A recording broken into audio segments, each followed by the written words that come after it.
नमस्कृत्य नरं चैव नरोत्तमं देवीं सरस्वतीं व्यासं ततो जयमुदीरयेत्।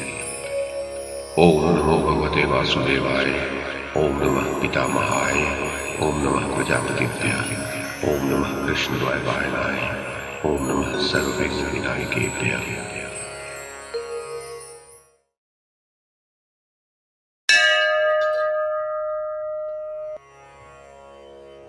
धृतराष्ट्र बोले, सूत संजय, इसमें विशेषतः मेरा ही अन्याय है, ये मैं स्वीकार करता हूँ। इस समय शोक में डूबे हुए मुझको मेरे उसी अन्याय का फल प्राप्त हुआ है। संजय, अब तक मेरे मन में ये बात थी कि जो बीत गया सो बीत गया, उसके लिए चिंता करना व्यर्थ है। परंतु अब यहाँ इस समय मेरा क्या कर्तव्य है उसे बताओ, मैं उसका पालन अवश्य करूंगा। मेरे अन्याय से वीरों का जो विनाश हुआ है वह सब कह सुनाओ, मैं धैर्य धारण करके बैठा हूं। संजय ने कहा, महाराज, महाबली कर्ण और भीम मेघ जैसे जल बरसाते हैं उसी प्रकार बाणों की वर्षा कर रहे थे। भीम के नाम से अंकित अनेक बाण कर्ण का प्राणांत सा करते हुए उसके शरीर में घुस जाते थे। इसी प्रकार कर्ण के छोड़े हुए सहस्रों बाण भी वीरवर भीम को आच्छादित कर रहे थे। भीम के धनुष से छूटे हुए बाणों से आपकी सेना का संहार हो रहा था। युद्ध में मरे हुए गज, अश्व और मनुष्यों के कारण सारी रणभूमि आंधी से उखड़े हुए वृक्षों से पटी हुई सी जान पड़ती थी। आपके योद्धा भीमसेन के बाणों की मार से व्याकुल होकर रणभूमि छोड़कर भागने लगे। तब कर्ण और भीमसेन के बाणों से व्यथित होकर सिंधु सौवीर और कौरवों की सेना युद्ध स्थल से दूर जा खड़ी हुई। उस समय रण में मरे हुए गजों, अश्वों और मनुष्यों के रुधिर से उत्पन्न हुई भयंकर नदी बह निकली। उसमें मरे हुए अश्व, गज और मनुष्य तैरने लगे। राजन, तब कर्ण ने भीमसेन पर 3 बाणों से वार करके अनेक चित्र विचित्र बाणों की वर्षा आरंभ कर दी। तब भीमसेन ने एक अत्यंत तीक्ष्ण कर्णी नामक बाण से कर्ण के कान पर प्रहार किया। इससे उसका कुंडल मंडित कान कटकर पृथ्वी पर गिर पड़ा। उसके पश्चात भीमसेन ने एक बाण से उसकी छाती पर वार करके 10 बाण और भी छोड़े। वे उसके ललाट को फोड़कर घुस गए। इस प्रकार अत्यंत आहत हो जाने से कर्ण को मूर्छा आ गई और उसने रथ के कुबर का सहारा लेकर नेत्र मूंद लिए। 2 ही क्षण में जब उसे चेत हुआ तो वह क्रोध में भरकर बड़े वेग से भीमसेन के रथ की ओर दौड़ा और उन पर 100 बाण छोड़े। तब भीमसेन ने एक क्षुरप्र बाण से उसके धनुष को काटकर बड़ी भयंकर गर्जना की। कर्ण ने दूसरा धनुष लिया, किंतु भीमसेन ने उसे भी काट डाला। इसी प्रकार उन्होंने एक एक करके कर्ण के 18 धनुष काट डाले। कर्ण ने देखा कि भीमसेन ने सिंधु सौवीर और कौरवों के अनेक योद्धा मार डाले हैं तथा उनके मारे हुए गज, अश्व और मनुष्यों से सारी रणभूमि पटी हुई है, तो उसे बड़ा ही क्रोध हुआ और वह भीम पर बड़े तीखे तीखे बाणों की वर्षा करने लगा। किंतु भीमसेन ने उनमें से प्रत्येक को 3-3 बाण मारकर काट डाला और उस पर भीषण बाण वर्षा आरंभ कर दी। तब कर्ण ने अपने अस्त्र कौशल से अनेक बाण छोड़कर भीमसेन के तरकस, धनुष, प्रत्यंचा और अश्वों की रास और जोतों को काट डाला तथा उसके अश्वों को मारकर 5 बाणों से सारथी को भी आहत कर दिया। वह सारथी तुरंत ही कूदकर युधामन्यु के रथ पर जा बैठा। कर्ण ने हंसते हंसते भीमसेन के रथ की ध्वजा और पताकाएं भी उड़ा दी। इस प्रकार धनुष न रहने पर महाबाहु भीम ने एक शक्ति उठाई और उसे क्रोध में भरकर कर्ण के रथ पर छोड़ा। कर्ण ने 10 बाण छोड़कर उसे बीच में ही काट डाला। तब भीमसेन ने हाथ में ढाल खड़ग ले लिया और खड़ग को घुमाकर कर्ण के रथ पर फेंका। वह प्रत्यंचा सहित कर्ण के धनुष को काटकर पृथ्वी पर जा गिरा। तब कर्ण दूसरा धनुष लेकर भीम को मार डालने के विचार से उन पर बाणों की वर्षा करने लगा। कर्ण के बाणों से व्यथित होकर भीमसेन आकाश में उछले। उनका यह अद्भुत कर्म देखकर कर्ण बहुत घबराया और उसने रथ में छिपकर अपने को भीमसेन के वार से बचा लिया। भीम ने जब देखा कि कर्ण घबराकर रथ के पिछले भाग में छिपा हुआ है तो वे उसकी ध्वजा पकड़कर खड़े हो गए और गरुड़ जैसे सर्प को खींचे, उसी प्रकार कर्ण को रथ से बाहर खींचने का प्रयत्न करने लगे। तब कर्ण ने उन पर बड़े वेग से धावा किया। कर्ण ने भीमसेन के शस्त्र समाप्त कर दिए थे। इसलिए भीमसेन कर्ण के रथ के रास्ते से बचने के लिए अर्जुन के मारे हुए गजों की लोथों में जाकर छिप गए। गजों के समूह में पहुंचकर मानो वे रथ के आक्रमण से बचने के लिए दुर्ग के भीतर प्रविष्ट हो गए हों, ऐसा अनुभव करते हुए पांडुपुत्र भीम केवल अपने प्राण बचाने की इच्छा करने लगे। उन्होंने राधा पुत्र कर्ण पर प्रहार नहीं किया।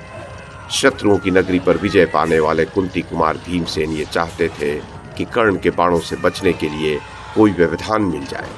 इसलिए वे अर्जुन के बाणों से मारे गए एक गज के शरीर को उठाकर चुपचाप खड़े हो गए। उस समय वे संजीवन नामक महान औषधि से युक्त पर्वत उठाए हुए हनुमान जी के समान जान पड़ते थे।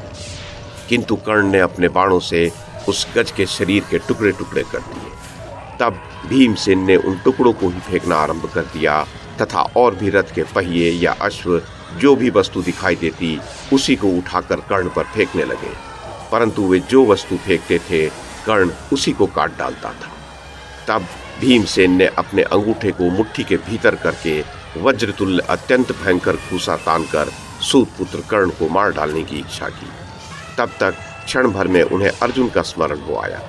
अतः सव्यसाची अर्जुन ने पहले जो प्रतिज्ञा की थी उसकी रक्षा करते हुए पांडुनंदन भीम ने समर्थ एवं शक्तिशाली होने पर भी उस समय कर्ण का वध नहीं किया।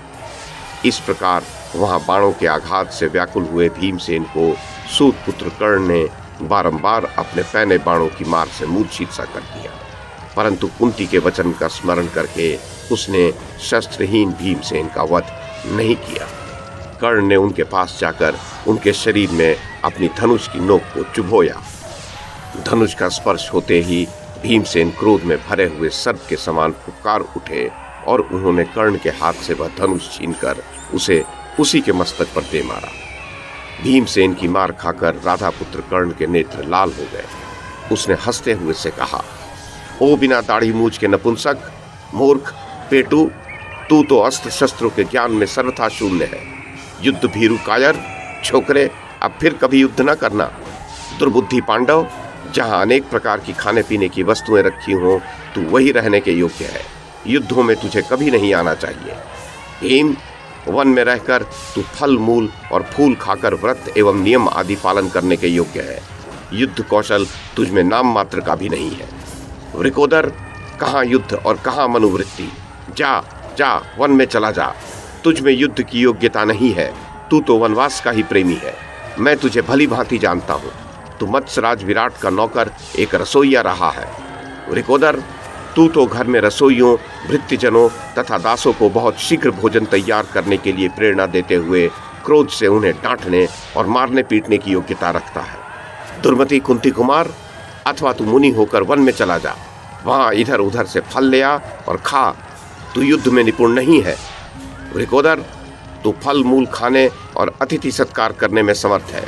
मैं तुझे शस्त्र उठाने के योग्य नहीं मानता।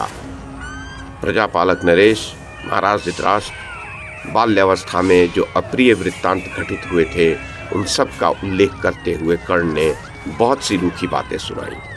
तत्पश्चात वहां छिपे हुए भीमसेन को कर्ण ने पुनः धनुष चुभोया और उनका उपहास करते हुए कहा, भीम, तुझे और लोगों के साथ युद्ध करना चाहिए, मेरे जैसे वीरों के साथ नहीं। मेरे जैसे योद्धाओं से जूझने वालों की ऐसी ही अथवा इससे भी बुरी दशा होती है। अथवा जहाँ श्री कृष्ण और अर्जुन हैं वहीं चला जा, वे रणभूमि में तेरी रक्षा करेंगे। अथवा तू घर चला जा, बालक, तुझे युद्ध से क्या लाभ है। महाराज, कर्ण के ये अत्यंत कठोर वचन सुनकर भीमसेन ठठाकर हंस पड़े और सबके सुनते हुए उससे इस प्रकार बोले, अरे दुष्ट कर्ण, मैंने तुझे एक बार नहीं बारंबार हराया है, फिर क्यों व्यर्थ अपने ही मुंह से अपनी बड़ाई कर रहा है। संसार में पूर्व पुरुषों ने देवराज इंद्र की भी कभी जय और कभी पराजय होती देखी है। नीच कुल में पैदा हुए कर्ण, आ मेरे साथ मल्ल युद्ध कर ले। जैसे मैंने महान बलशाली महाभोगी कीचक को पीस डाला था, उसी प्रकार इन समस्त राजाओं के देखते देखते मैं तुझे भी मृत्यु के घाट उतार दूंगा। महाराज, बुद्धिमान कर्ण भीमसेन के इन शब्दों से उनका अभिप्राय ताड़ गया और सब धनुधरों के सामने ही युद्ध से हट गया। राजन, भीमसेन को रथहीन करके जब कर्ण ने श्री कृष्ण और अर्जुन के सामने ही ऐसी न कहने योग्य बातें कही तो श्री कृष्ण की प्रेरणा से अर्जुन ने उस पर कई बाण छोड़े। वे गांडीव धनुष से छूटे हुए बाण कर्ण के शरीर में घुस गए। उनसे पीड़ित होकर वह तुरंत ही बड़ी शीघ्रता से भीमसेन के सामने से हट गया। तब भीमसेन सात्विकी के रथ पर सवार होकर अपने भाई अर्जुन के पास चले गए। उसी समय अर्जुन ने बड़ी शीघ्रता से कर्ण को लक्ष्य करके एक काल के समान कराल बाण छोड़ा, किंतु उसे अश्वत्थामा ने बीच में ही काट डाला। इस पर अर्जुन ने कुपित होकर अश्वत्थामा को 64 बाणों से बींध दिया और चिल्लाकर कहा, तनिक खड़े रहो, भागो मत। किंतु अर्जुन के बाणों से व्यथित होकर अश्वत्थामा रथों से भरी हुई मतवाले गजों की सेना में घुस गया। अर्जुन ने अपने बाणों से उस सेना को व्यथित करते हुए कुछ दूर तक उसका पीछा भी किया। उसके पश्चात महाराज धृतराष्ट्र वे अनेक गजों, अश्वों और मनुष्यों को विदीर्ण करते हुए उस सेना का संहार करने लगे।